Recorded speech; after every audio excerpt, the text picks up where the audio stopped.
Amém. Irmãos, vamos estar adorando ao Senhor através de cânticos. Salmo 24, vamos estar cantando ao Senhor.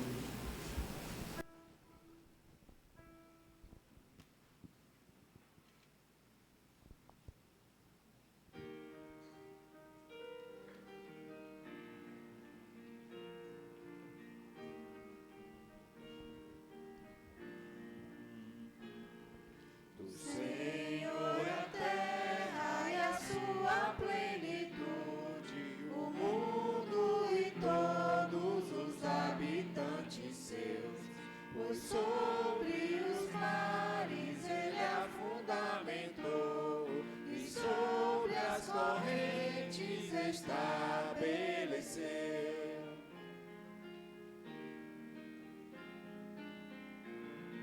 Quem, pois, subirá para o monte do Senhor, ou quem estará no seu santo lugar? Aquele que é limpo de mãos e coração, não ama a vaidade, enganoso não é.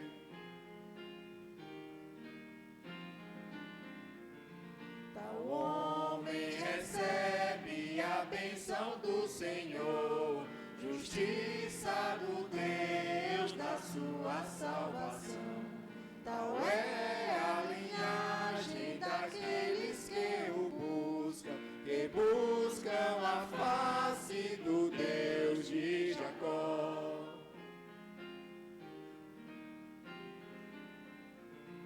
Erguei-já, ó portas, as vossas cabeças, portais eternas, levantai-vos ao Rei, a fim de que entre ali o Rei da Glória. Portais eternas, levantai-vos ao Rei.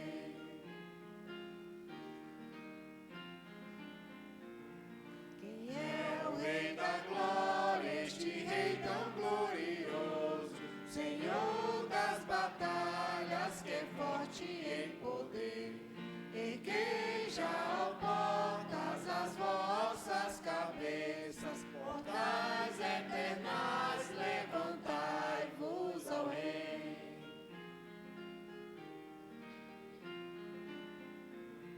A fim de que entre ali o Rei da Glória, portais eternas, levantai-vos ao Rei. Quem é o Rei da Glória, este Rei tão glorioso? Ele é o Rei da Glória das hostes, Senhor.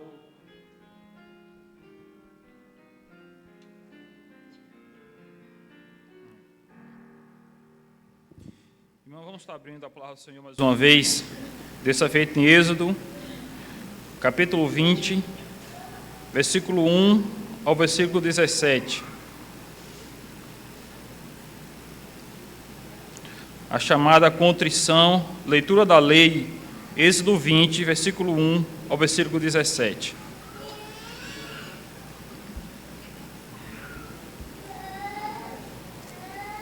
Então falou Deus todas essas palavras: Eu sou o Senhor teu Deus, que te tirei da terra do Egito, da casa da servidão. Não terás outros deuses diante de mim. Não farás para ti imagem de escultura, nem semelhança alguma do que há em cima nos céus, nem embaixo na terra, nem nas águas debaixo da terra. Não as adorarás, nem lhes darás culto, porque eu sou o Senhor, teu Deus, Deus zeloso, que visita a iniquidade dos pais nos filhos até a terceira e quarta geração daqueles que me aborrecem, e faço misericórdia até 1000 gerações daqueles que me amam e guardam os meus mandamentos. Não tomarás o nome do Senhor teu Deus em vão, porque o Senhor não terá por inocente o que tomar o seu nome em vão. Lembra-te do dia de sábado para o santificar. 6 dias trabalharás e farás toda a tua obra, mas o 7º dia é o sábado do Senhor, teu Deus. Não farás nenhum trabalho, nem tu, nem o teu filho, nem a tua filha, nem o teu servo, nem a tua serva, nem o teu animal, nem o forasteiro das tuas portas para dentro. Porque em 6 dias fez o Senhor os céus e a terra, o mar e tudo que nele há, e o 7º dia descansou. Por isso, o Senhor abençoou o dia de sábado e o santificou. Honra teu pai e tua mãe, para que se prolongue os teus dias na terra que o Senhor teu Deus te dá. Não matarás, não adulterarás, não furtarás, não dirás falso testemunho contra o teu próximo, não cobiçará a casa do teu próximo, não cobiçará a mulher do teu próximo, nem o seu servo, nem a sua serva, nem o seu boi, nem o seu jumento, nem coisa alguma que pertença ao teu próximo. Amém. Irmão, mais uma vez, vamos nos colocar diante do Senhor nesse momento em confissão de pecados. A lei do Senhor foi exposta mais uma vez, e lendo, refletindo, reconhecemos que temos pecado contra um Deus que é santo, um Deus que exige de nós santidade. Vamos estar orando ao Senhor, suplicando a sua graça, a sua misericórdia e o seu perdão nesse momento. Diante de alguns instantes, o reverendo Janderson vai estar quebrando o silêncio, agradecendo ao Senhor pelo perdão que Ele nos dá mediante Cristo Jesus. Oremos, irmãos.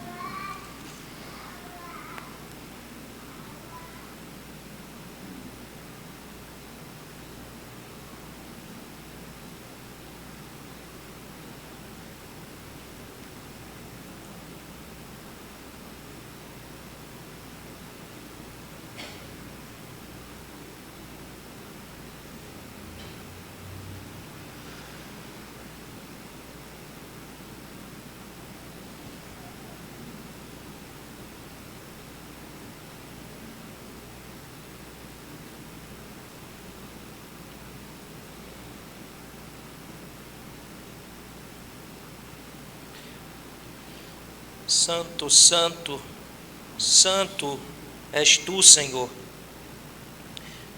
Nós nos achegamos a ti com temor e com tremor, confessando os nossos pecados. A tua lei lida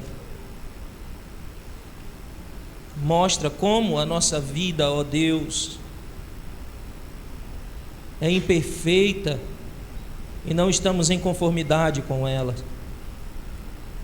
Por isso nós nos voltamos a ti, confessando os nossos pecados não apenas de maneira geral, mas também pecados específicos que o Senhor traz à nossa mente, os vícios, as transgressões pelas quais nós ainda, Pai, quebramos a tua lei, não ouvimos a tua voz. Portanto, nós te suplicamos, por favor, nos perdoa. Tem misericórdia do teu povo e por tua graça e glória, Senhor, vem sobre nós com o teu perdão. E nós te louvamos porque podemos fazer isso, confessar os nossos pecados e esperar de ti, ó Pai, que se confessarmos com os lábios e com o coração, certamente o Senhor nos ouvirá e nos perdoará em Cristo Jesus. E é nele que confiamos, e é no nome dele que oramos, em nome de Cristo. Amém, Senhor. Amém. Irmãos, a palavra do Senhor no Salmo 103, dessa feita, versículo 6 ao versículo 13. Está lá a certeza do perdão para aqueles que confessam os seus erros com sinceridade de coração e buscam ser corrigido pelo próprio Deus. Salmo 103, versículo 6, versículo 13. O Senhor faz justiça e julga todos os oprimidos. Manifestou os seus caminhos a Moisés e os seus feitos aos filhos de Israel. O Senhor é misericordioso e compassivo, longânimo e assaz benigno. Não repreende perpetuamente, nem conserva para sempre a sua ira. Não nos trata segundo os nossos pecados, nem nos retribui consoante as nossas iniquidades. Pois quanto o céu se alteia acima da terra, assim é grande a sua misericórdia para os que os temem. Quanto diste do oriente e do ocidente, assim afasta de nós as nossas transgressões. Como o Pai se compadece dos seus filhos, assim o Senhor se compadece dos que o temem. Amém. Pela palavra bendita do nosso Deus. Pela essa certeza que o Senhor nos perdoa, quando confessamos em todo o nosso coração. Diante dessas verdades, irmãos, vamos estar cantando ao Senhor um cântico, o fim da lei é Cristo.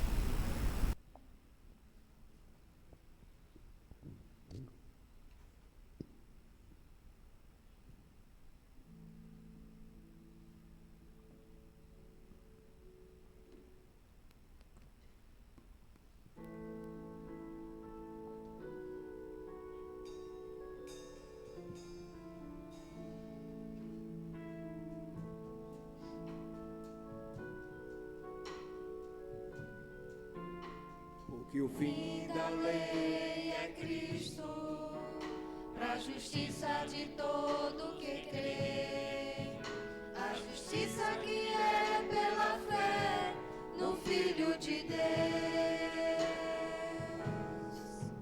a quem Deus ressuscitou para nossa justificação. Aleluia, grande salvação.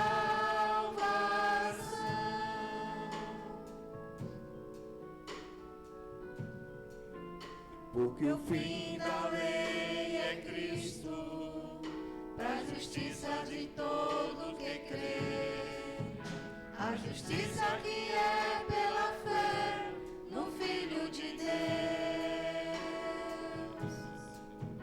a quem Deus ressuscitou para nossa justificação.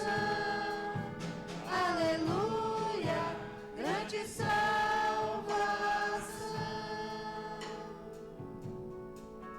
Aleluia, grande salvação.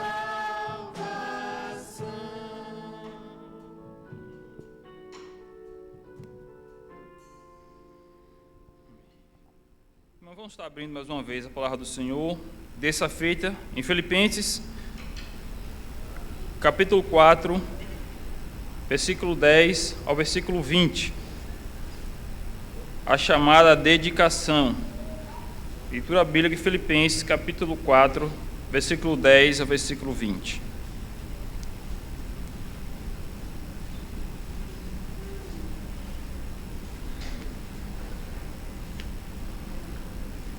Alegrei-me sobremaneira no Senhor, porque agora, uma vez mais, renovaste o seu favor ao vosso cuidado, o qual também já tinhas antes, mas o faltava oportunidade.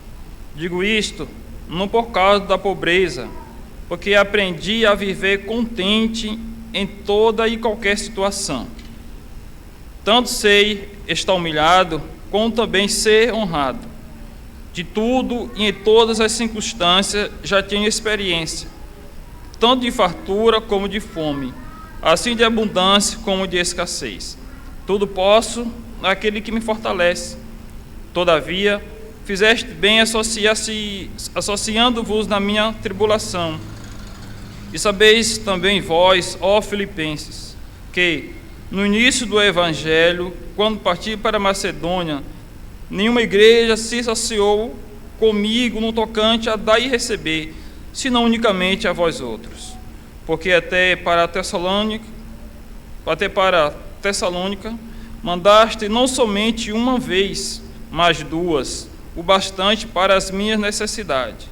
Não que eu procuro o donativo, mas o que realmente me interessa é o fruto que aumente o vosso crédito. Recebi tudo e tenho abundância. Estou suprido, desde que Eufradito me passou as mãos e que me veio de vossa parte como aroma suave, como sacrifício aceitável e aprazível a Deus. E o meu Deus, segundo a sua riqueza em glória, há de suprir em Cristo Jesus cada uma da vossa necessidade. Ora, o nosso Deus e Pai seja a glória pelos séculos dos séculos. Amém. Irmãos, nesse momento vamos estar nos colocando de pé para cantar um cântico ao Senhor, do Salmo 146, e aqueles que se prepararam para trazer seus dízimos e ofertas. E alguns outros filados fazer a sua oferta em adoração ao Senhor, reconhecendo que tudo que temos provém dele mesmo.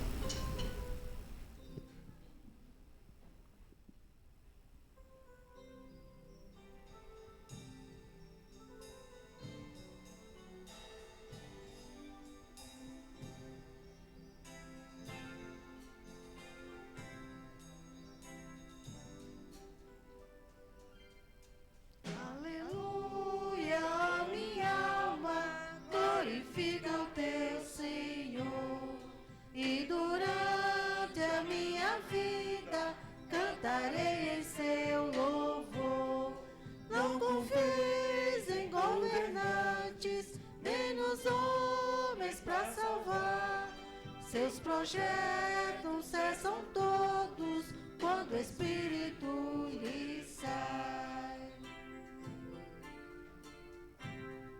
Bem-aventurado aquele cujo Deus é o de Jacó, que recebe seu auxílio, esperando em Deus Javé.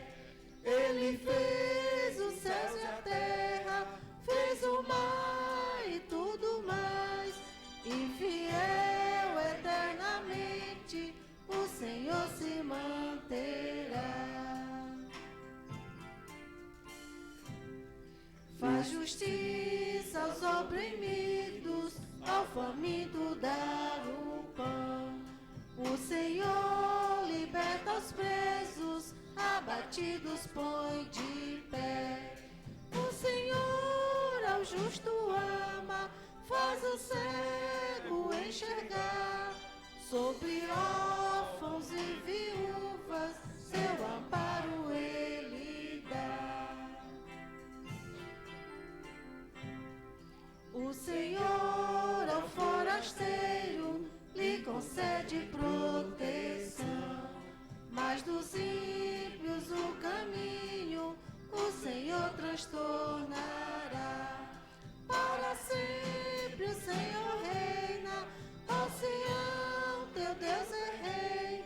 De uma geração a outra, reina Deus, aleluia.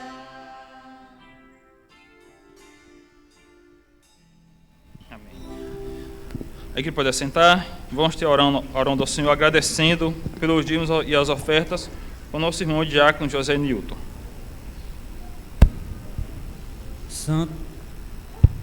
Santo e eterno Deus, glorioso e Pai amado, aqui estamos, Senhor, adentrando a Tua presença para buscar a Tua face, para Te bendizer em nossas vidas. Obrigado, Senhor, porque o Senhor nos amou de tal maneira que o Senhor nos deu o Teu Filho amado, Senhor, deu para morrer pelos nossos pecados, e é em nome dele que nos apresentamos a Ti, Pai. Aceita essas ofertas, esses dízimos, como forma de nossa gratidão por tudo que tem feito por nós, Senhor. O Senhor tem nos dado o pão, tem nos dado a veste, o Senhor tem nos dado, Senhor, um lar para nos abrigar. Obrigado porque o Senhor tem nos dado filhos, tem formado famílias para nós e cuida de nós, Senhor. Que possamos estar aqui unidos na mesma fé, no mesmo compromisso, Senhor, de buscar a Tua palavra, a fonte de vida eterna, para nos santificar, Senhor. Usa, Senhor, também o conselho dessa igreja para administrar esses recursos, Senhor, de forma que o Teu reino aqui venha crescer, expandir e venha alcançar, Senhor, almas para Ti, Senhor, sendo instrumento nas Tuas mãos, Pai. Essa é a oração que fazemos a Ti, em nome santo de Cristo Jesus. Amém. Amém. Irmão, Salmo 119, versículo 17 ao versículo 24.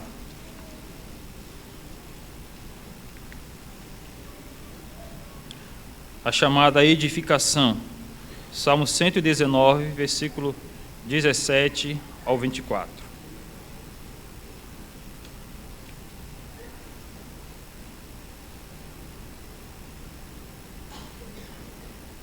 E a inerrante bendita palavra do Senhor diz assim: seja generoso para com teu servo, para que eu viva e observe a tua palavra. Desvenda os meus olhos, para que eu contemple as maravilhas da tua lei. Sou peregrino na terra, não escondas de mim os teus mandamentos. Consumida está a minha alma por desejar incessantemente os teus juízos. Increpaste os soberbos, os malditos, que se desviam dos teus mandamentos. Tira de sobre mim o opróbrio e o desprezo, pois tenho guardado os teus testemunhos. Assentaram-se príncipes e falaram contra mim, mas o teu servo considerou o teu decreto. Com efeito, os teus testemunhos são o meu prazer, são os meus conselheiros. Amém. Nesse momento vamos estar nos colocando de pé mais uma vez, vamos estar cantando cânticos ao Senhor. Salmo 19, a primeira parte, do versículo 1 ao 6, e a segunda parte em seguida, do 7 ao 14.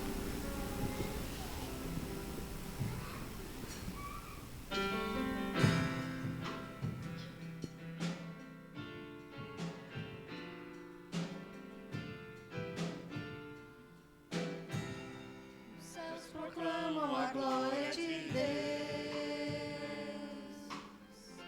e o firmamento anuncia as obras das suas mãos. Um dia discursa, outro dia,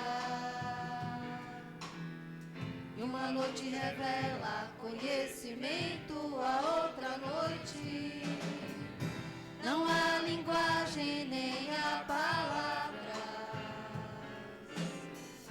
e deles não se ouve nenhum som.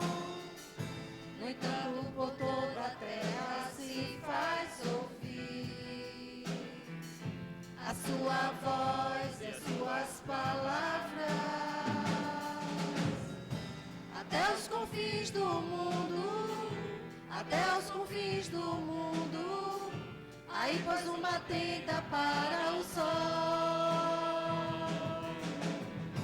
o qual como noivo que sai dos seus aposentos e vai, e se regozija como herói a percorrer o seu caminho. Principia numa extremidade dos céus, até a outra vai o seu percurso, e nada refoge ao seu calor. Os céus proclamam a glória de Deus, e o firmamento anuncia as obras das suas mãos. Um dia discursa, outro dia, e uma noite revela conhecimento, a outra noite não há linguagem nem há palavras, e deles não se ouve nenhum som. No entanto, por toda a terra se faz ouvir a sua voz e as suas palavras, até os confins do mundo, até os confins do mundo. Aí pôs uma tenda para o sol, o qual como noivo que sai dos seus aposentos e vai, e se regozija como herói a percorrer o seu caminho. Principia numa extremidade dos céus, e até a outra vai o seu percurso, e nada refoge ao seu calor. Principia numa extremidade dos céus, e até a outra vai o seu percurso, e nada refoge ao seu calor.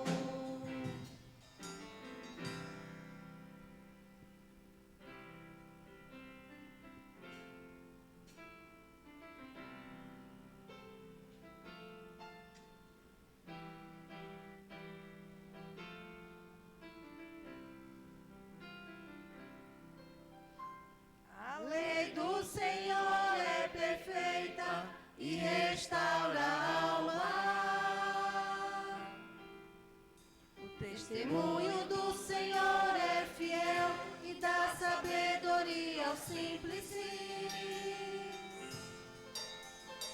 Os preceitos do Senhor são retos e alegram o coração. O mandamento do Senhor é puro e ilumina os olhos. O temor do Senhor é límpido e permanece para sempre.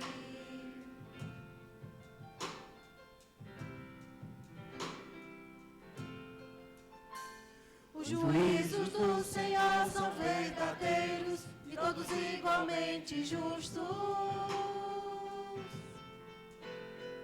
são mais desejáveis do que ouro, muito ouro depurado. E são mais doces do que o mel e o destilado dos favos. Além disso, por ele se admoesta o teu servo, em os guardar a grande recompensa. Quem pode discernir suas próprias faltas? Absolve-me das ocultas.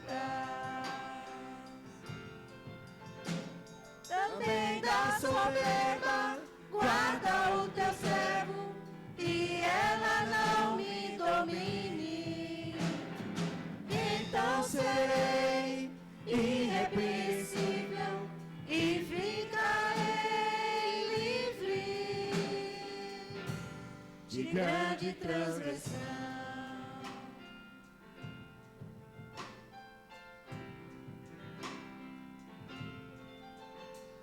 A lei do Senhor é perfeita e restaura a alma. Testemunho do Senhor é fiel e dá sabedoria aos simples. Os preceitos do Senhor são retos e alegram o coração. O mandamento do Senhor é puro e ilumina os olhos.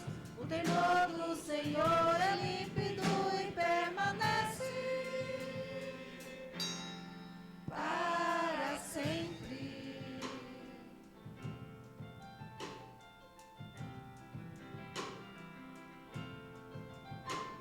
Os juízos do Senhor são verdadeiros e todos igualmente justos. São mais desejáveis do que ouro, muito ouro depurado. E são mais doces do que o mel e o destilado dos favos. Além disso, por ele se admoesta o teu servo, em os guardar a grande recompensa. Quem pode discernir suas próprias faltas? Absolve-me das ocultas. Também da soberba guarda o teu servo, e ela não me domine. Então serei irrepreensível e ficarei livre de grande transgressão.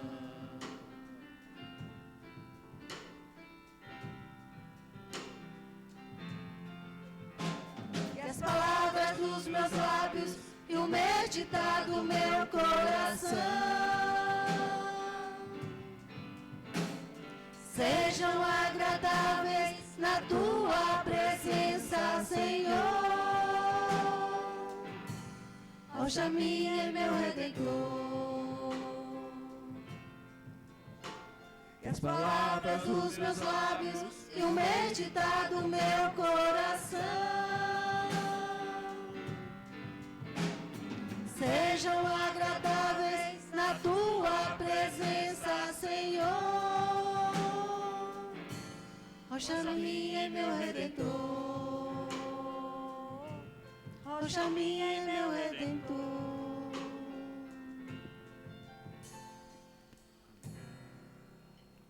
Você pode assentar? O senhor reverendo Jantos está com a palavra nesse momento.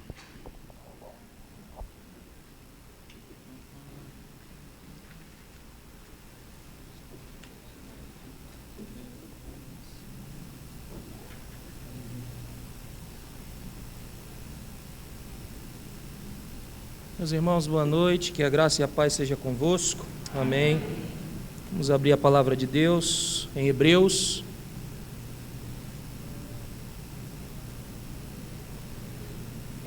capítulo de número 2.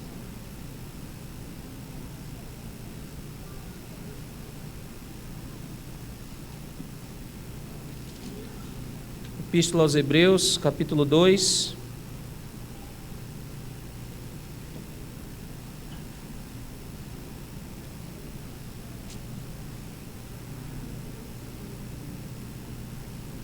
versos de 1 a 4. Esta é a palavra de Deus, ouvia. Por esta razão, importa que nos apeguemos com mais firmeza às verdades ouvidas, para que delas jamais nos desviemos. Se, pois, se tornou firme a palavra falada por meio de anjos, e toda transgressão ou desobediência recebeu justo castigo, como escaparemos nós se negligenciarmos tão grande salvação? A qual, tendo sido anunciada inicialmente pelo Senhor, foi-nos depois confirmada pelos que a ouviram, dando Deus testemunho juntamente com eles, por sinais, prodígios e vários milagres, e por distribuição do Espírito Santo, segundo a sua vontade. Vamos orar ao Senhor mais uma vez. Pai, diante da tua lei, diante da tua palavra, nós te suplicamos mais uma vez neste dia, que o Senhor, por favor, nos esclareça. Fale conosco, nos mostre a seriedade das tuas asseverações, a seriedade, Senhor, das tuas exigências para conosco. No nome de Cristo nós oramos. Amém. Meus irmãos, a partir do capítulo 1 de Hebreus, nós podemos perceber que a epístola é um livro sobre a pessoa e sobre a obra de Jesus Cristo. Só basta ler o capítulo 1 que nós perceberemos isso. Nós não podemos sair dos 3 primeiros versículos do capítulo 1 sem ver que este é um livro focado no Senhor Jesus Cristo, o livro de Hebreus. E não poderia ser de outra maneira, porque no capítulo 1, verso de número 1, nos diz que Cristo é a palavra final de Deus. E por essa razão é que repetidamente o tema que perpassa esse livro, o livro de Hebreus, é que Jesus Cristo, ele é melhor do que tudo. Ele é maior, ele é mais excelente, ele é o superior a todas as outras coisas. Na verdade, é exatamente esse o ponto do autor da Epístola aos Hebreus. O autor, em todo o seu argumento, ele faz uso do comparativo melhor. Quando você lê a Epístola aos Hebreus, perceba isso. Ele faz uso desta palavrinha como comparativo, porque ele sabe que as pessoas para quem ele está escrevendo precisam entender a excelência que é Cristo. Que Cristo é melhor do que as coisas que eles têm. E estes irmãos a quem esta epístola foi dirigida, eles foram criados na Torá, ou seja, nos primeiros 5 livros da lei de Moisés, Gênesis, Êxodo, Levítico, Números e Deuteronômio, conhecido como Torá. Então, eles têm um respeito muito elevado pela lei, por esses livros, pela palavra de Deus, pelos livramentos que foram registrados, que Moisés efetuou, ou Deus efetuou por mão de Moisés, pelos milagres do Antigo Testamento, e eles têm uma opinião muito elevada acerca disso, e tão elevada que alguns deles não conseguiram perceber, ou pelo menos perderam de vista, a excelência de Cristo, a superioridade de Cristo acima disso. E então o autor inicia sua pregação aqui com o comparativo. A sua afirmação é: Jesus é melhor. E o primeiro capítulo deixa isso muito claro, é muito claro isso. E de certa forma ele até mostra de maneira direta e indiretamente também os 3 ofícios do Senhor Jesus Cristo reunidos aqui. No capítulo 1, verso de número 1, no verso de número 3, no capítulo 2, verso de número 3, verso 9 e verso 17. Nós temos aqui de uma maneira indireta esses 3 ofícios reunidos. Quando nós então chegamos no capítulo 2, nós temos a primeira exortação no livro de Hebreus. Aliás, há um padrão nesse livro. Primeiro, há uma explicação doutrinária. Todas as vezes, preste atenção isso em Hebreus, quando você lê, há uma explicação doutrinária, depois uma aplicação teológica, seguida de uma exortação. Geralmente, no seminário, nós estudamos a Epístola aos Hebreus para extrairmos daqui um método de pregação, um método homilético, é a explicação da doutrina, a aplicação teológica seguida de uma exortação. Então a Bíblia ela nunca deixa a sua teologia, o seu ensinamento pairando no ar, deixando para que as pessoas apliquem as suas próprias vidas. Sempre traz isso, as questões à tona, as questões eternas da vida, e é exatamente isso que ela faz. Há uma explicação da doutrina e então uma pequena aplicação teológica, em seguida uma exortação. E depois de passar um capítulo inteiro argumentando sobre a superioridade de Cristo, a supremacia de Cristo, a sua suficiência, o autor agora responderá a uma pergunta que todos nós deveríamos fazer ao ouvirmos qualquer exposição doutrinária, qualquer estudo bíblico, qualquer pregação nós deveríamos fazer. A pergunta é: e daí? Qual é o significado disso? Qual é a implicação disso? Que efeito ou que maneira prática, de que forma eu pego isso, esta verdade, para aplicar na minha vida? O que Deus está exigindo de mim? E como é que eu posso fazer uso disso? O que isso tem a ver comigo? E a passagem que nós passaremos a expor agora responde essa pergunta. E desde já eu quero que atenteis a pelo menos 3 coisas que apontarei nesse texto. Primeira, o autor enfatiza a importância da mensagem de Jesus. Ele acabou de passar um capítulo nos dando aqui a mensagem sobre a pessoa e sobre a obra de Jesus, e agora ele enfatizará a importância disso, e isso nós veremos no versículo de número 1 do capítulo 2. Segunda coisa, no versículo 2 e 3, o autor dirá que as consequências de ignorar a mensagem de Jesus são enormes. Portanto, primeiro ele enfatiza a importância da mensagem de Cristo, e depois nos versículos 2 e 3 ele mostra a enorme consequência de ignorar isso, de rejeitar essas coisas. E então, em terceiro lugar, no final do versículo 3 e todo o versículo 4, ele confirmará a mensagem de Jesus, ou melhor, ele mostrará como a mensagem de Jesus foi confirmada. Então, logo nessa passagem, nós vamos aprender que negligenciar o Evangelho resultará em completa ruína. Repito, negligenciar o Evangelho resultará em completa ruína. E isso veremos nesses 3 pontos já anunciados, que por questões didáticas eu repito: primeiro, a importância do Evangelho; segundo, as consequências de ignorar o Evangelho; e em terceiro lugar, a confirmação do Evangelho. Então, a primeira coisa que o autor aos Hebreus diz é que o Evangelho deve ser levado a sério. E é disso que se trata o versículo 1. Veja novamente comigo, por favor. Por esta razão, importa que nos apeguemos com mais firmeza às verdades ouvidas, para que delas jamais nos desviemos. O que ele está dizendo é que o Evangelho deve ser levado a sério. Em resumo, em suma, o que ele delineou para nós no capítulo 1 é o Evangelho. Ele está falando sobre Cristo, sobre a sua obra. Ele apontou para Jesus Cristo e ele disse quem é Jesus e o que Jesus realizou no seu trabalho, a sua obra realizada. E então ele está apontando para a pessoa e para a obra do Senhor Jesus Cristo, e essa é a essência do Evangelho. A pessoa e a obra do Senhor Jesus Cristo. E é uma declaração de Deus para nós sobre quem é Jesus e o que ele fez por nossa salvação. O autor de Hebreus, então, está aqui no primeiro versículo do capítulo 2, dizendo: vós tendes que levar a sério o Evangelho. O Evangelho é coisa séria, não deveis ignorar essa mensagem, deveis prestar muita atenção ao que estáis aprendendo.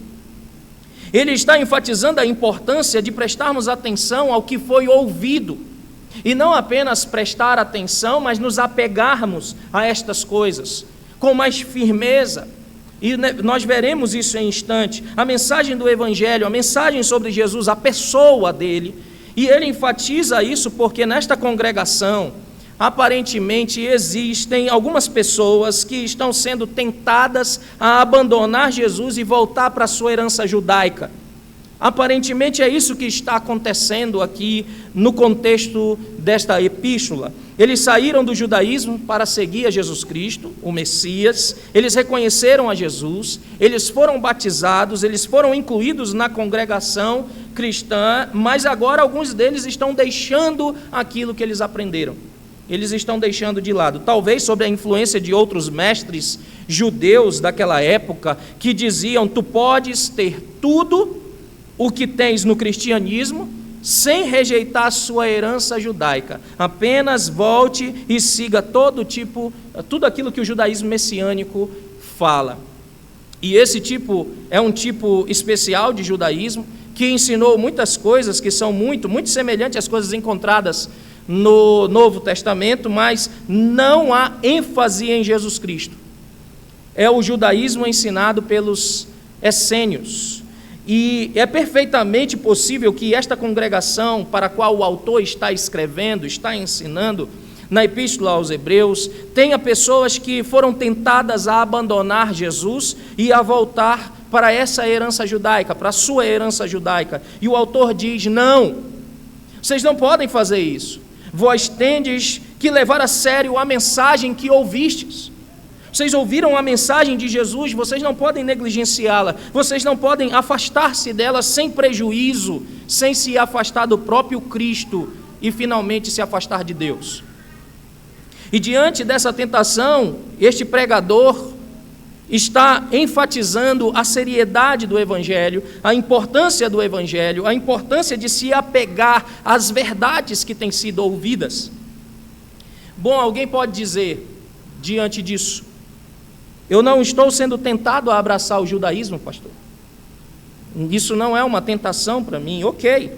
Mas é inteiramente possível que alguns de vós estejais constantemente flertando, por exemplo, com o neopentecostalismo, com o pentecostalismo, com o tradicionismo. Como? Algumas pessoas gostam de ouvir mensagens de falsos profetas simplesmente porque acham que aquilo é uma mensagem da Bíblia. Gostam de ouvir músicas que promovem falsos ensinos. E nisso vão contrário ao que a Escritura diz: eu tenho que encher a minha mente daquilo que é virtuoso, daquilo que é verdadeiro e não do erro. Então eu tenho que encher a minha mente disso, e hoje basta ligar a TV, o rádio, ou até mesmo navegar na internet, e as águas estão cheias desses tubarões, e vós tendes perigosamente nadado nela. É onde nós estamos. Outros podem dizer: ainda bem que eu nem gosto dessas coisas, ainda bem que eu vivo longe disso, mas estão vivendo uma apatia ou uma indiferença a Jesus e à verdade dos evangelhos, aquilo que se tem ouvido domingo após domingo, culto após culto, estudo após estudo. Então se orgulham muitas vezes da ortodoxia, se orgulham muitas vezes da confessionalidade, de serem membros de uma igreja herdeira da reforma, até de serem presbiterianos, mas não vivem de acordo com isso. Nécios. São os nécios que essa forma de viver os levará à perdição. É interessante a ideia aqui exposta, especialmente pelo uso de duas palavras em conjunto: apeguemos e firmeza. A primeira é apegar. Quando ele fala de se apegar, é a ideia de se afeiçoar a algo. A palavra usada aqui é a ideia de se afeiçoar, é de ter gosto, é de ter preferência, é de estimar. Então o autor está falando que nós devemos gostar, preferir estas coisas que temos ouvido. No conjunto, nós temos o advérbio aqui, firmemente, ou seja, é se apegar a uma coisa de tal forma que nada, absolutamente nada, possa me separar dela. É isso que o autor está nos ensinando. É preferir uma coisa de tal forma que absolutamente nada desvia a minha atenção dela. Vocês vão se lembrar, se leem bem a Epístola aos Hebreus, que ele mesmo vai exortar mais adiante para não tirarmos os olhos do autor e consumador da fé.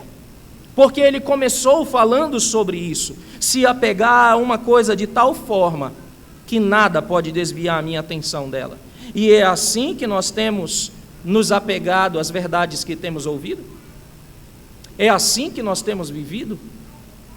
Temos nos apegado de tal forma às coisas que temos aprendido da parte de Deus, que nada tira a nossa atenção dela, nada nos desvia disso? Nós continuamos constantemente fazendo aquilo que nós temos aprendido. Quantas vezes a verdade tem sido exposta a você e você tem negligenciado? Não tem atendido. Como disse um grande homem de Deus, uma vez em uma pregação, todas as redes sociais, Facebook, Instagram, Twitter, o que quer que seja, o WhatsApp, o YouTube, a internet de uma forma geral, tem um propósito para o juízo final. E eu achei interessante quando ele falou isso. Ele disse que o propósito no dia do juízo será de testemunho, que nós tivemos tempo suficiente para nos apegar às coisas que ouvimos e não fizemos, gastamos tempo com outras coisas. E esse é apenas um exemplo. Podemos colocar horas e horas perdidas em algumas séries que nós maratonamos, em alguns filmes que nós assistimos. Não que isso seja um pecado em si, eu estou comparando, assim como o escritor aos Hebreus está fazendo. Nós devemos balancear as coisas, mas nós exaltamos umas coisas, preferimos umas coisas, a preferir o Evangelho, o estudo destas coisas, da palavra de Deus. Alguns podem estar dizendo, ainda bem que eu não me envolvo com tudo isso. Tudo isso aí, pastor, que o senhor está falando, graças a Deus eu não faço, tudo bem.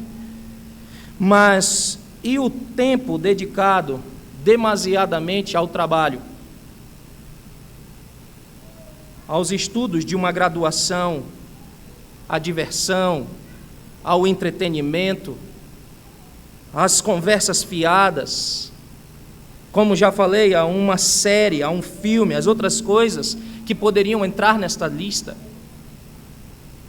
Não há um de nós que escapemos desta verdade. De uma forma ou de outra, nós preferimos as coisas que gostamos a nos apegar ao Evangelho de fato, a nos dedicarmos a aprender a vontade de Deus, as exigências de Deus para nós. Nós jogamos tempo fora, ou no mínimo nós aplicamos mal o nosso tempo. Você já viu a frase, eu não tenho tempo para fazer isso? Na verdade não é falta de tempo, porque o tempo é o ativo mais democrático do mundo. Todos nós recebemos 24 horas por dia, todos nós. Ninguém recebe mais e ninguém recebe menos. Todos nós temos as mesmas 24 horas, ninguém pode antecipar elas e ninguém pode reavê-las. Então todos nós estamos numa mesma situação em relação ao tempo. Então por que algumas pessoas dizem, eu não tenho tempo para isso? Na verdade elas deveriam retraduzir essa palavra e dizer, eu não priorizo determinada coisa. Porque se eu priorizasse, certamente eu faria. Eu deixaria todas as demais coisas, porque dizer sim para uma coisa é necessariamente dizer não para outras, para tantas outras. E então não jogaríamos fora o tempo, ou não utilizaríamos mal o nosso tempo. Eu recomendo fortemente que você, ao sair daqui, vá no YouTube e procure uma mensagem de Jonathan Edwards sobre o tempo, e gaste o seu tempo ouvindo-a.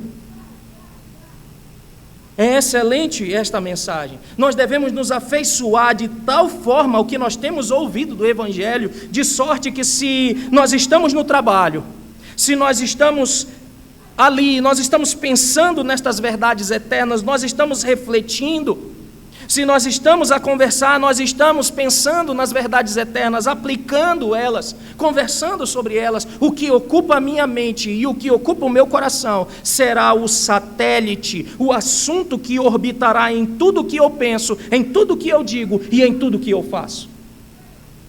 Tudo. E é assim que nós temos vivido? É assim que é a nossa vida? Irmãos, eu tenho certeza que não. Mas duas coisas eu tenho a dizer a respeito disso. Primeiro, para aqueles que estão se esforçando muito, embora ainda tropecem, odeiam esse tipo de prática e procuram abandoná-la. Se você está nessa situação, peça a Deus que te encha do seu espírito, que te dê forças. Uma das marcas, uma das características de ser cheio do Espírito Santo é o progresso na santificação, é crescimento, maturação espiritual. E uma das características, das marcas de não ser cheio do Espírito Santo é continuar sendo nécio, iniciante, neófito, sem maturar. Segundo, para aqueles que são negligentes, vagarosos, preguiçosos, lentos quanto a apegar-se às verdades eternas e aplicá-las no viver diário, só resta uma coisa: arrepender-se. Pois a negligência das verdades eternas ouvidas constantemente servirá de endurecimento e, no final, de punição eterna. Hoje é o dia aceitável, hoje é o dia que o Senhor teu Deus te diz: abandona essa vida apática, esta vida negligente, esta vida pecaminosa, viciada, e abraça as verdades ouvidas, abraça essas verdades que têm sido ditas a partir deste púlpito. Abraça as verdades que tu tens aprendido. Deus está falando conosco hoje e está dizendo: não negligencie o Evangelho. Não negligencie o que tu tens ouvido. O Evangelho deve ser ouvido, deve ser crido, deve ser abraçado, mas deve ser vivido. Não negligencie mais isto. Pensando nesta mensagem hoje, enquanto vinha para cá, eu disse: quantas coisas, Senhor, eu ainda negligencio o que o Senhor já me ensinou, eu me arrependo disso. Nós devemos nos arrepender porque Deus nos repreende acerca disso. Ouvimos,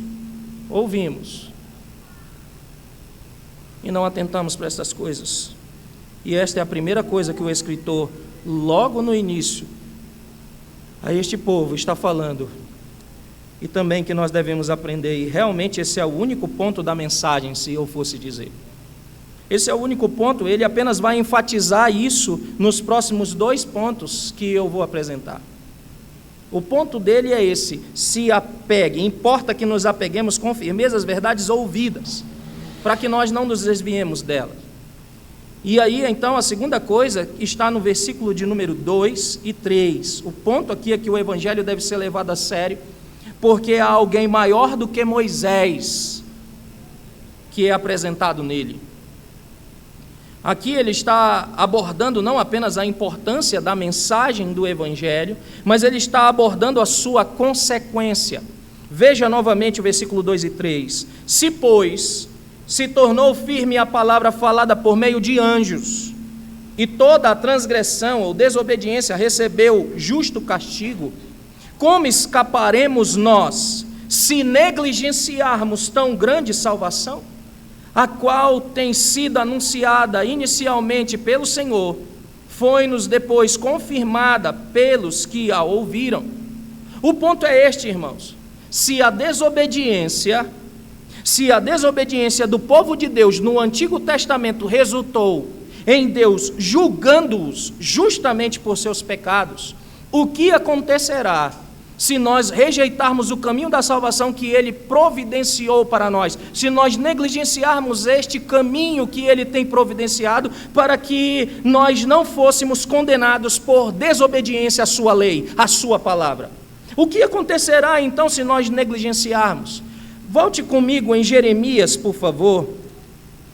Jeremias, no capítulo de número 14.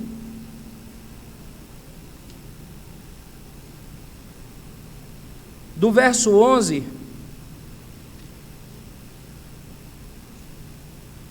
até o 15:3, é um texto um pouco grande, mas vale para o que eu tenho a dizer. Ouça essas palavras assustadoras das Escrituras. Jeremias 14, versículo 11, diz que Deus diz ao profeta Jeremias: não ore por este povo. Não ore. Não ore por este povo para o bem deles. Isso, não sei para você, mas isso envia calafrios à minha espinha. Deus diz ao seu profeta: não ore por essas pessoas. E por quê? Por que ele não deve orar por elas? No decorrer do texto, o versículo 12 já diz: porque elas são hipócritas. Sabes, eles fazem um barulho de acreditar em Deus. De manhã nós vimos um pouco sobre isso, apontamos Tito 1,16. Eles fazem um barulho que acreditam em Deus, eles fazem um barulho que tem as doutrinas mais certas, mais exatas, mas eles quebram as suas leis e eles não se arrependem por isso.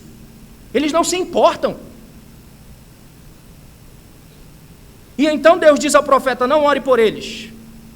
E aí ele anuncia que vai pronunciar o julgamento sobre este povo, sobre eles. E agora veja os versículos 13 e o versículo seguinte.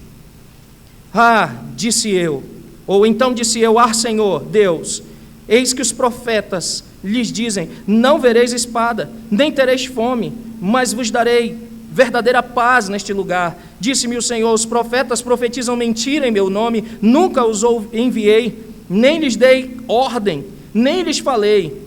Visão falsa, adivinhação, vaidade e engano no seu íntimo são o que eles vos profetizam. Portanto, assim diz o Senhor acerca dos profetas que profetizam em meu nome, sem que eu os tenha mandado. Dizem que nem espada, nem fome haverá na terra. A espada e a fome serão consumidos estes profetas. O povo a quem eles profetizam será lançado nas ruas de Jerusalém por causa da fome e da espada. Não haverá quem os sepulte, e a ele, as suas mulheres, seus filhos, as suas filhas, porque derramarei sobre eles a sua maldade. Portanto, lhes dirás esta palavra: os meus olhos derramem lágrimas de noite e de dia, e não cessem. Porque a virgem, filha do meu povo, está profundamente golpeada de ferida muito dolorosa. Se eu sair ao campo, eis aí os mortos à espada. Se entro na cidade, estão ali os debilitados pela fome. Até o profeta e os sacerdotes vagueiam pela terra e não sabem para onde vão. Veja, qual será o julgamento? Fome, pestilência e espada. Deus vai mandar sobre o seu povo porque eles eram hipócritas. Isso daqui é um ensinamento do Novo Testamento também. Se você é um exímio leitor da Bíblia, lembrará que o julgamento começa pela casa de Deus. Então veja, ele até especifica depois, dizendo fome, peste e espada, novamente no versículo 15. Se nós olharmos no versículo 3 do capítulo 15, ele vai dizer, porque os punirei com 4 sortes de castigos, diz o Senhor, com espada para matar, com cães para os arrastarem, e com as aves dos céus e as feras do campo para os devorarem e os destruírem. Ele diz tipos específicos de destruidores que ele irá designar para eles: espada, cães, pássaros e bestas. Serão usados como os instrumentos do seu julgamento, todas essas coisas, do seu justo julgamento sobre eles. Agora, voltando à Epístola aos Hebreus, o autor aos Hebreus está dizendo: se Deus trouxe um julgamento justo sobre estas pessoas no Antigo Testamento, que desobedeceram a sua lei, como tu achas que será diferente para ti se tu negligenciares o caminho da salvação que ele proporcionou em seu Filho Jesus Cristo? Como tu achas que será diferente para ti que negligencia o único caminho para a salvação em Deus? O autor está dizendo isso para nós. Leve o Evangelho a sério e a maneira como Deus providenciou a tua salvação. É isso que nós devemos fazer. O Espírito Santo está dizendo: leve o Evangelho a sério, porque os que não levaram Deus a sério foram julgados por Deus, que levou em consideração toda a vida negligente deles. Quando tu estiveres diante de Deus no último dia, tu desejarás estar lá vestido com a justiça de Cristo. Tu desejarás estar vestido com o sangue purificador e perdoador do Cordeiro de Deus que tira o pecado do mundo, Cristo Jesus. Tu desejarás estar lá baseado em quem Jesus é e no que Ele fez por ti, e não nos teus próprios méritos, não nas tuas próprias obras. Então, por que negligencias o caminho da salvação? Cristo está dizendo certamente, se o povo de Deus do Antigo Testamento fosse julgado com justiça por seus pecados, quão pior será o julgamento para nós? Se eles foram julgados com justiça por causa dos seus pecados, quão pior será o julgamento? Nós ouvimos o Evangelho completo. Eles viam por sombras. Nós ouvimos o Evangelho completo, realizado. As reivindicações de Cristo, se nós negligenciarmos e ainda assim nós rejeitamos, e dissemos, sabe, no último dia eu espero que nós sejamos julgados levando em consideração toda a nossa vida. Há pessoas que pensam assim, todos os momentos bons que tu tiveste na tua vida, de nada valerão. Se negligenciaste o Evangelho, de nada valerão. Todas as tuas boas obras, nada valerão. São refúgio, não passarão pelo fogo do julgamento. Se todas essas coisas fossem feitas a par, e forem feitas a par da pessoa de Jesus Cristo, da obra de Jesus Cristo, tu não escaparás do julgamento das tuas más ações. É disso que o escritor inspirado está falando. Tu achas que será melhor para ti do que foi para eles? Nós temos que levar o Evangelho a sério, ou então pereceremos. O Evangelho foi confirmado, é o que nós temos aqui. Então, ele não joga isso ao léu, simplesmente ele não acaba aí agora, ele não afirma isso ou ao acaso, agora ele vai de fato mostrar e firmar esse caso, ele pressiona ainda mostrando prova, mostrando evidência, o testemunho que Deus deu a você por isso. Veja, no final do versículo 3 e depois do versículo 4, a qual, ou seja, a salvação, né? A qual, tendo sido anunciada inicialmente pelo Senhor, foi-nos depois confirmada pelos que a ouviram, dando Deus testemunho juntamente com eles, por sinais, prodígios e vários milagres e por distribuições do Espírito Santo, segundo a sua vontade. Isso é fascinante, irmãos. Isso é empolgante. O que ele está dizendo aqui é que nós precisamos levar o Evangelho a sério, porque ele é verdadeiro. E o que atesta que o Evangelho é verdadeiro? O testemunho do próprio Deus, é o que o escritor está dizendo. Deus mesmo testemunhou que o Evangelho é verdadeiro, e esse é o ponto do final do versículo 3 e todo o versículo 4. Deus confirmou isso por meio do testemunho dos apóstolos, e isso é muito interessante. Quando o autor diz, quando ele diz isso, ele está dizendo a uma congregação que, assim como nós, não era uma congregação formada pelos primeiros cristãos que tiveram um conhecimento direto ou um contato direto com Cristo Jesus. Não é uma congregação que viu Jesus, ensinou ou aprendeu aos seus pés. É uma congregação de um tempo depois. Eles aprenderam o que eles sabiam sobre Jesus pela pregação dos apóstolos ou os auxiliares dos apóstolos. Foi assim que eles aprenderam o que eles sabiam. E então a mensagem sobre Jesus que eles ouviram, eles não tinham ouvido diretamente de Jesus, mas assim como nós, eles ouviram, assim como nós temos ouvido através do testemunho dos apóstolos. E o autor de Hebreus enfatiza isso como uma coisa muito boa, não como uma coisa ruim, não ter aprendido aos pés de Jesus ali, quando ele estava com o seu ministério na terra. O escritor aos Hebreus enfatiza isso como uma coisa boa, porque não é apenas uma pessoa que fez uma declaração a nós. Não foi apenas uma pessoa que testemunhou isso a nós, são todos os apóstolos que testemunharam, eles confirmaram essa mensagem que eu estou pregando hoje. Quando eu me levanto no dia do Senhor e subo ao púlpito para pregar a palavra de Deus a vós, eu não estou pregando a vós outros uma revelação que eu tive em casa quando eu estava orando esta semana.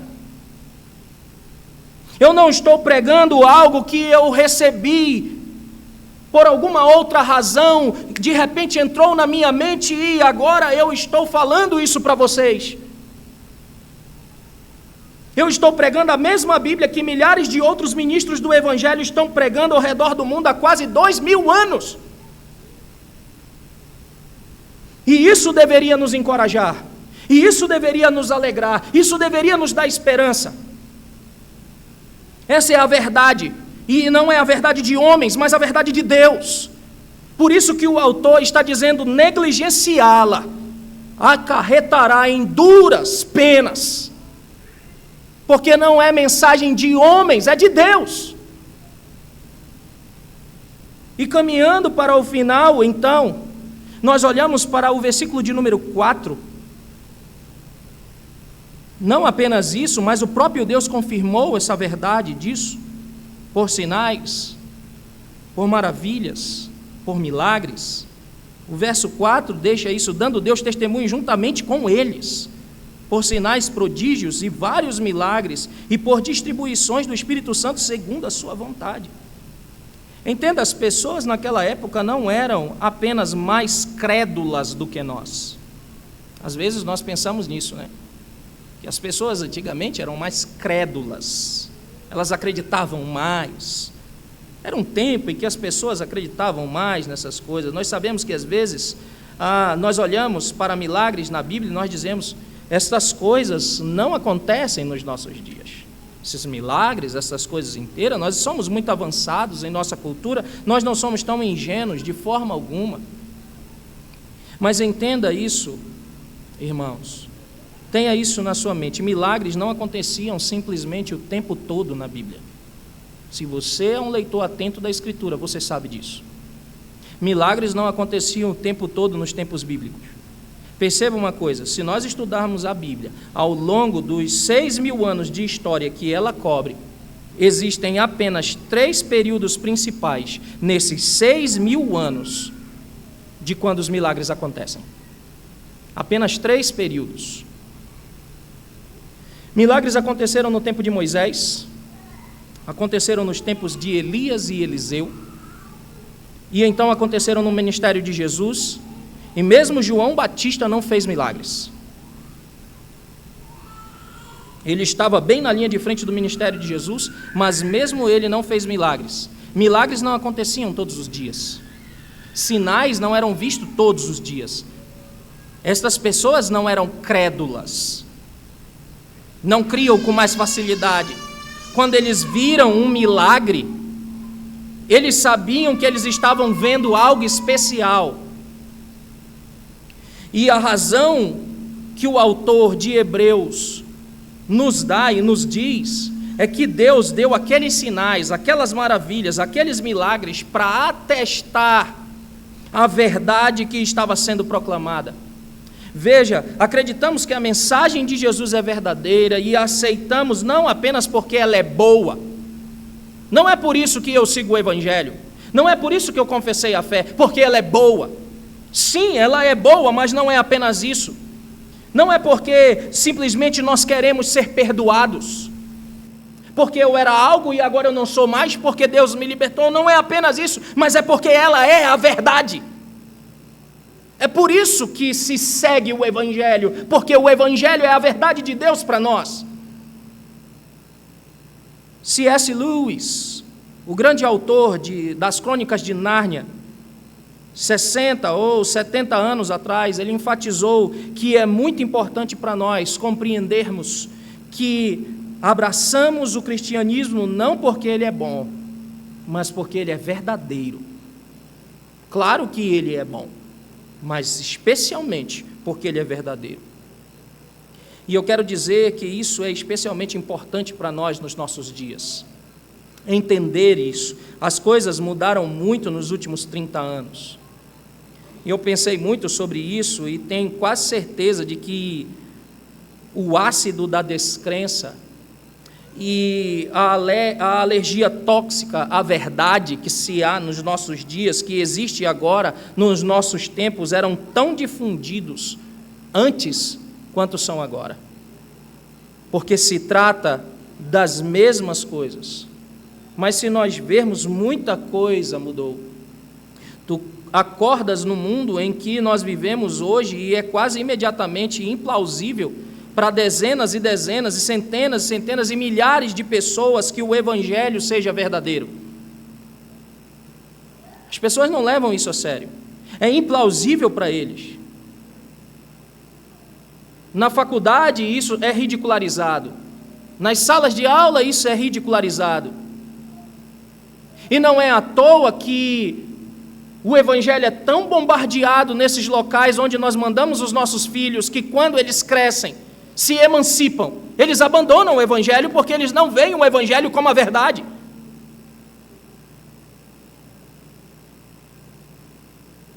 Então está aqui o autor de Hebreus 2000 anos antes dessa manifestação tão exacerbada de incredulidade que nós temos no nosso tempo, que sempre tomou conta da nossa cultura, dizendo aos cristãos: o evangelho é verdadeiro.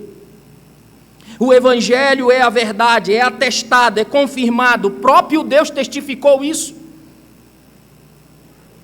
E é muito interessante se nós olharmos para as duas grandes religiões do mundo, o islamismo e o mormonismo, por exemplo. Os livros centrais que contêm a verdade destas duas religiões, uma é o Alcorão e o outro é o livro de Mórmon, vieram de um homem, cada um durante um curto período de tempo. Eles tiveram uma espécie de epifania, uma espécie de revelação, e toda religião é baseada no que aquele homem diz ser a verdade. Toda essa religião é baseada naquilo que ele diz ser a verdade, que Deus tenha revelado para ele e que aquilo é a verdade. Que, aliás, em ambos os casos, ninguém mais poderia testemunhar ou confirmar se de fato aquilo é a verdade. Ninguém ao redor deles estava em uma posição de confirmar qualquer coisa que acontecesse, daquilo que eles disseram, se de fato eles viram. Então, considerando que a Bíblia ela foi dada ao longo de um período de 1500 anos, escrita por dezenas de diferentes autores e teve centenas de testemunhas atestando a mesma mensagem, isso deveria nos encorajar como cristãos.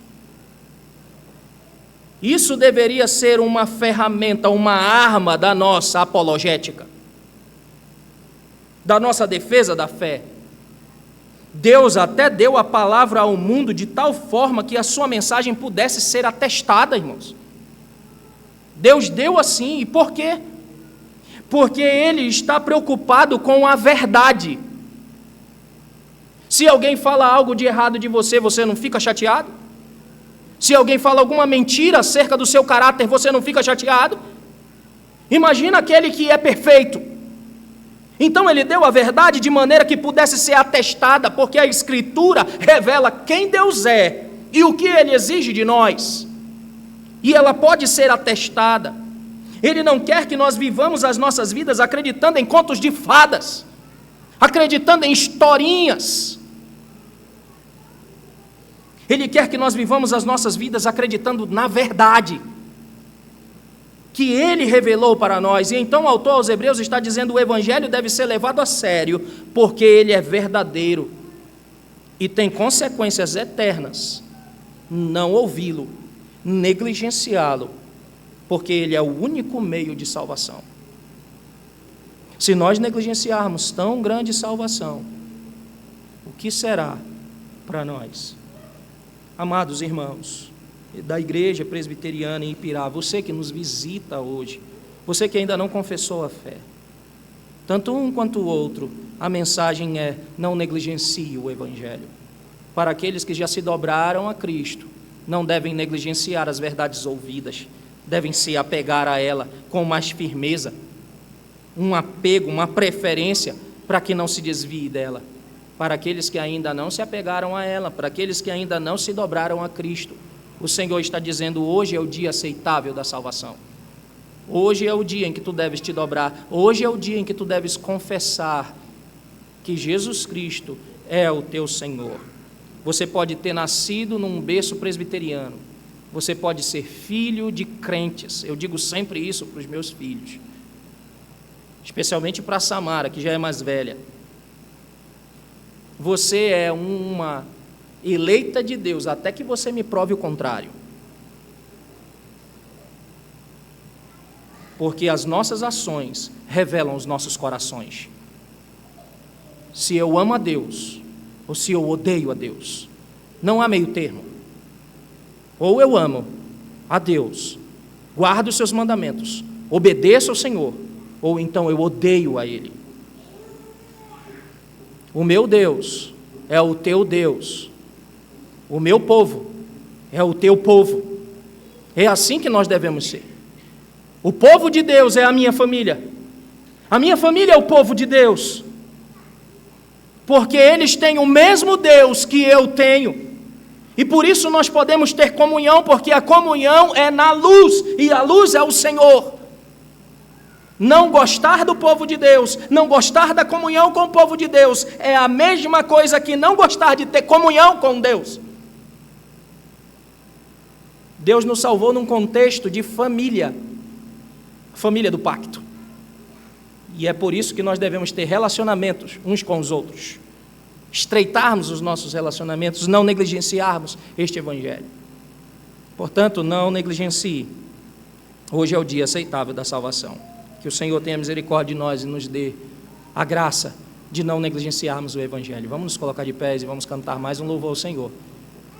E então finalizaremos o culto.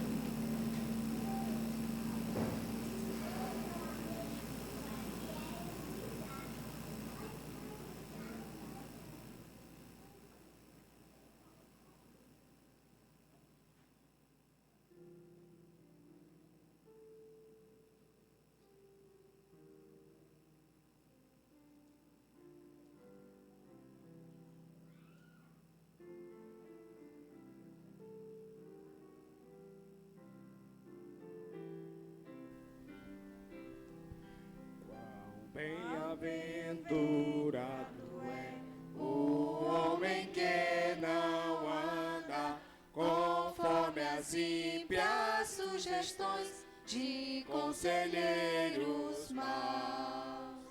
não se detém no caminhar de homens pecadores, Nem se acende em comunhão com o escarnecedor. Porém o seu prazer está na santa lei de Deus, e dia e noite nessa lei medita sem cessar. Qual árvore plantada está junto das muitas águas, tal é o homem, pois no tempo fruto próprio dá. E murcha não será jamais toda a sua folhagem, bem-sucedido ele será em tudo que fizer. Os ímpios nunca são assim, são como a palha ao vento, no juízo e na congregação dos justos cairão. Pois o Senhor conhece bem dos justos a vereda, mas o caminho dos perversos se perecerá. Pai Celestial, obrigado por Tua palavra. Trabalhe em nossos corações, conceda-nos acreditar nesta geração onde há descrença tóxica no ar. Conceda, Senhor, que nós confiemos em Ti e não negligenciemos as verdades benditas que temos ouvido. Por favor, aqueles que o Senhor tem escolhido para Ti, chama-os por meio da Tua palavra.